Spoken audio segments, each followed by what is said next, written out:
I am now going on over 2 years of no social media, and my life looks drastically different than it did when I used to have it. This is what my life looked like before. We had an anxious morning. Story of my life. Cutting his hair. Really anxious and sad.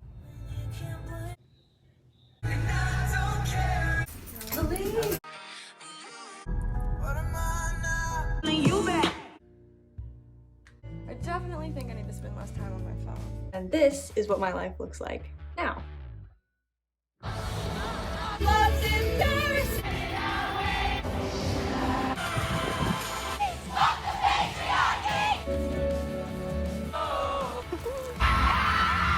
Emo rock concert.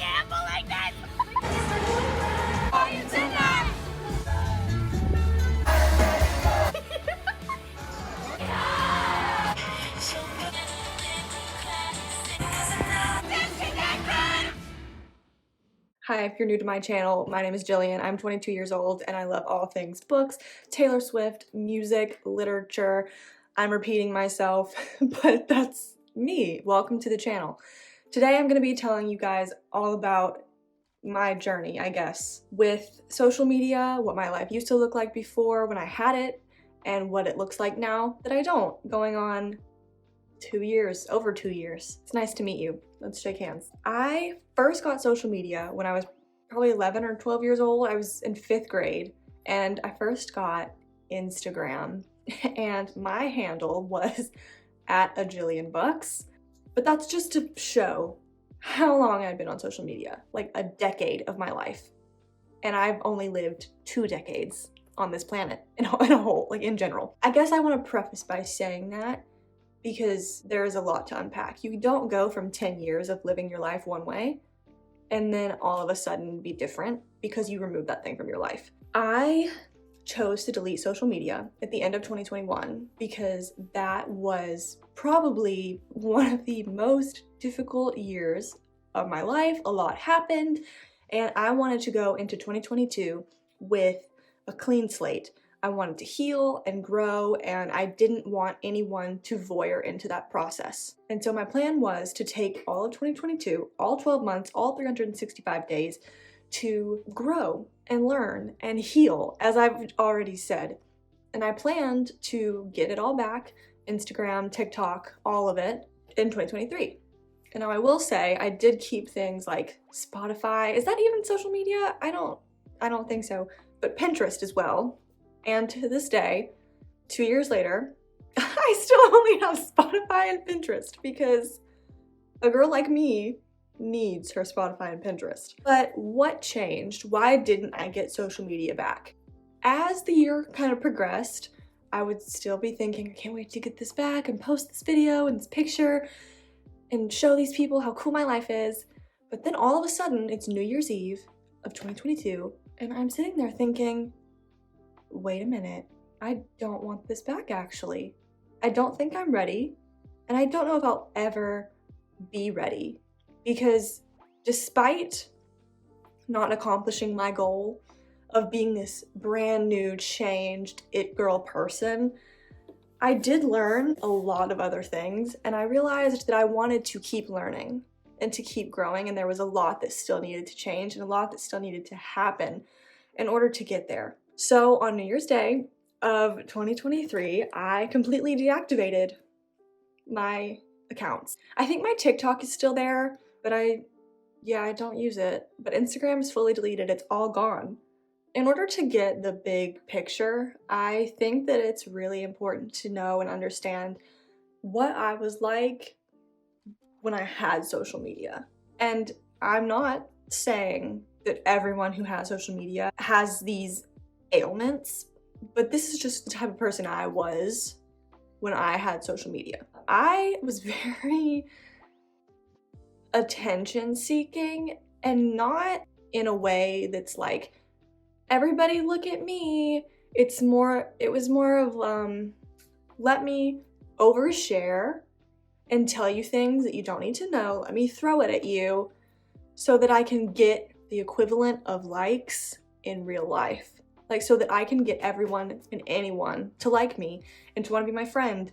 And that's just not realistic. Not everyone is gonna like you. Not everyone's gonna want to be your friend, or not everyone's gonna fall in love with you, even though that's ridiculous, because look at me. Cut that out. Yeah, not everyone's gonna like you, so you don't need to waste and expel all of your energy and give out so many different pieces of yourself in hopes of one of them sticking. Along the lines of oversharing, I was an open book, and I'm not even saying that that is a bad thing, because that can be a good thing in so many ways. It's freeing in a way, but when you are sharing things about yourself with people who don't care about you, that's a different thing. But it's one thing to be an open book with people you trust and who are close to you, and I think all of these are connected. In oversharing and being an open book, I was searching for validation. You want that validation that you're right, or that this person's wrong, or that you look pretty today. And I think that that really can destroy any sense of intuition and self-trust and self-reliance that you need. Those are things that you need. And I'm not saying that you can't trust other people and that you should only trust yourself, because that is just as toxic. But you still need that trust, that inner knowing, because at the end of the day, you're the only one that has your back. I was deeply insecure when I had social media, and I'm not gonna completely blame this on social media, because like I said, I had social media from the time I was like 11 or 12 to the time I was 20, 21. That's 10 years of life, and they're the most pivotal years. They're the most insecure years probably of anyone's life ever. So I don't think social media can be completely blamed for that, but I do think it plays a part, you know? When you grow up watching YouTube and all these influencers doing all these things, looking a certain way, having a certain amount of money, doing things at your age that isn't normal, it becomes normal because everyone on the internet is doing that. And when you're that age, when you're so young, I think it's easy to forget the internet is not the majority of the world. The internet is like this big, and most of the people you're seeing on it, it's like the same thing as when you go to a bookstore and somehow, some way, everyone on the shelf is a New York Times bestseller. That's only because they're in the store to begin with. You don't see all the other books that are published and out there that are not New York Times bestsellers because the bookstores aren't selling them, but they exist. Not every book is a New York Times bestseller. So it's the same thing as online. You're only seeing what the algorithm is pushing to you, and the majority of that are people with big followers who have then gained big bank accounts. Like, they can travel and do all this stuff, and they're 22 years old. I'm 22 years old. I'm in college. I live with my parents. That's normal. And I just think it's easy to forget that, and I think that the internet can easily breed insecurity. It has made me feel like I'm moving too slow. Like my life isn't on track for the age that I'm at. Like, I should be moved out. I should be almost about to get a job. Like, I should have had a boyfriend by now. Like, I should have all these friends and be successful by now. That's not true. Everybody moves at their own pace, and I think that the internet makes people forget that. And the last negative effect of social media on my life is that I had very unhealthy coping mechanisms. This is a whole other video I can make. Stan culture.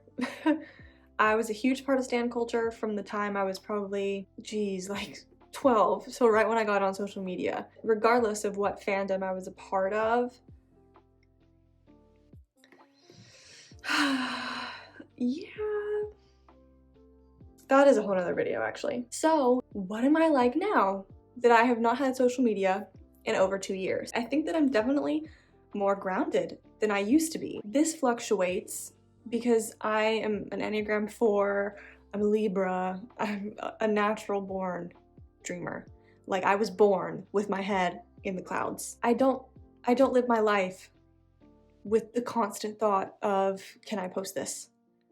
I live my life to live my life. You know? And I think that in doing that, in a world where time is constantly speeding up, or at least it feels like it is, I can find those slow moments and really settle into them. And I feel like in a way I've reclaimed what life is supposed to be, not what the internet has deemed it to be, you know, aesthetics and cottagecore and minimalism, and this is a trend and this is a trend and this isn't anymore, so you can't do that. I'm just living for me, and I have never been happier. I don't think that just deleting social media is what has helped to ground me and make me happier. I think it's just the things that I've learned since being off of it. Speaking of aesthetics and stuff like that, I feel like since being on social media, I'm on a journey of self-discovery. I no longer feel the need to label myself as cottagecore or vanilla coconut beach girl, tomato queen, like, even though I look like a tomato queen right now, but that's just not realistic. As human beings, we are not meant to fit into a little tiny box. I've realized that I don't know myself at all because I have spent so many years of my life putting myself into boxes. If you're one of the aesthetic girlies, you search and scour Pinterest to find the aesthetic that fits you most, but guess what? You're not gonna fit every single checkbox of every aesthetic. So don't have one. Just be you. There is such a thing as you aesthetic.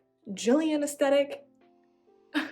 I mean, it's way more fun this way, I promise. Since being on social media, I have lost 5 million friends.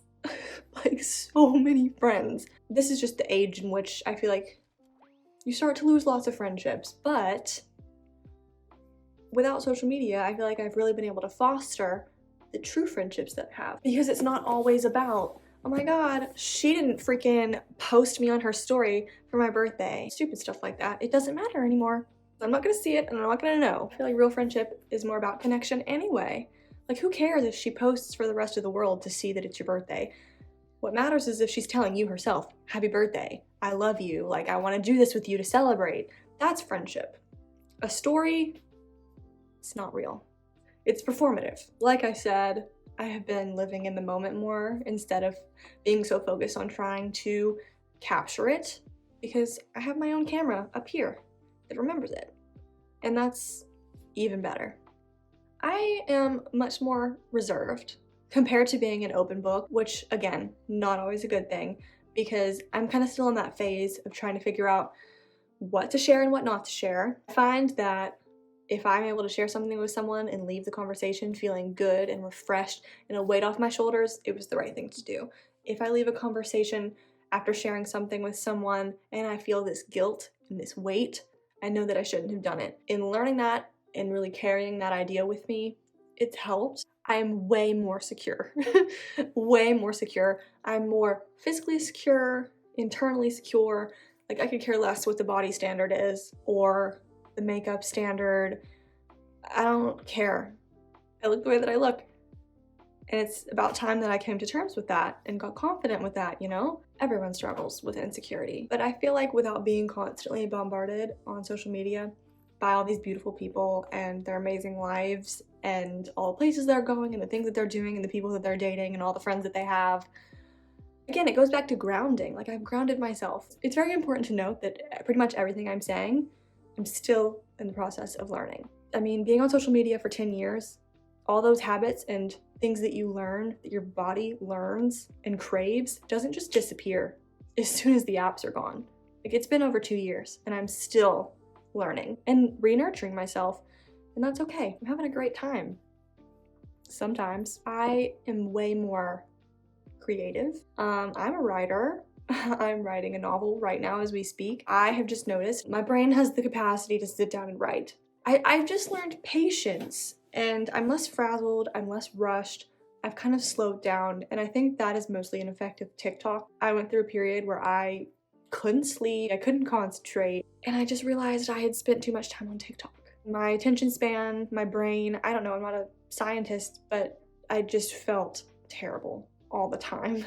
I couldn't slow down. Everything was so fast. Sometimes I still feel that need to do this, and this all at the same time. But that's normal. That's normal. But it's not normal to constantly be, we're not made for that. Now let's get on to what hasn't changed. Since deleting social media, I still compare myself to others and the timeline of their lives, which I think is inevitable. I stay in my room and I read my books and I watch Outlander and that was a jump scare. That's my life. There was a period where I wasn't okay with that. I felt like I should be going out partying, I should be kissing boys, I should be, I don't know, but I'm not, and that's fine. Some days I struggle with it more than others.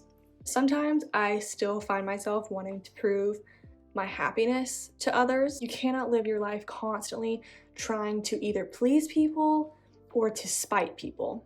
I feel like that's the two common things. There should be another word, a people spider. I feel like they're both so detrimental to your health and your mind and your happiness. Like, who cares what they want? Who cares how they'll react? Just do it for you. So much harder said than done. Trust me, I know. But I'm learning with you, so we're in this together. Pinky promise. One of the biggest things as to why I have not gotten it back yet and why I don't see myself getting it back in the near future is because I still find myself in some moments wanting to get it back, to make a big grand return and to make a spectacle of myself. A, who do you think you are? Nobody cares. And then B, it goes back to what I was just saying about people pleasing and people spiting. Nobody cares either way. You are hyping it up in your head. So I think the day that I can finally look at social media as something fun to build community is the day that I know that I'm ready. Is that day anytime soon? No. So, in conclusion, does my life look any different from this? And do that again. Do the uppercut. To this? Do the uppercut. Do the No, it doesn't. But how I live is what is different. And I think that's the main takeaway from this, is that deleting social media doesn't equate to your life just magically changing and everything becoming brighter and sparkly and the sun getting warmer and the wind blowing through your hair perfectly. It doesn't. Your life is still gonna look the exact same. But all those little things I just said, the world getting brighter, the sun getting warmer, I do think that that is possible because the way you live changes. You start to live in the moment and you start to slow down and you start to really take things in like that and take in every single moment as it comes. I don't share anything with anyone anymore because it's just mine. It's just for me. And that is honestly the most wholesome thing ever. Ever. I would like to make a little disclaimer though. Deleting social media isn't this magical cure. Everyone uses it and approaches it differently. And I'm so aware of that. Social media also isn't inherently good or bad. I think that what is how you notice your behaviors towards it. So that just goes back to everyone using it differently. Not everyone's story surrounding it is the same. I don't think social media is a terrible, awful thing, contrary to some of my statements maybe throughout this video. I do think that if you're considering deleting social media, it's worth it to look at your behaviors and how you feel after you used it. And I think that is going to help to determine whether or not social media has a positive, negative, or no impact on your life. I think all of the above are possible. I will leave you with this. At the end of the day, ask yourself this question. If you suddenly disappeared off the internet, would any of your followers check up on you? If someone you follow did the same, would you check up on them? And that's just food for thought. That is it for this video. Thank you guys so much for watching. If you have anything to add, any points to make, anything to refute, or any arguments to make, leave them down below in the comments. I'd love to hear them. I mean, I figure if you're watching this video, it's maybe because you might want to delete social media too. I say go with your gut. And if your gut has been chipped away at because of all the validation seeking, shit, I don't know. Good luck!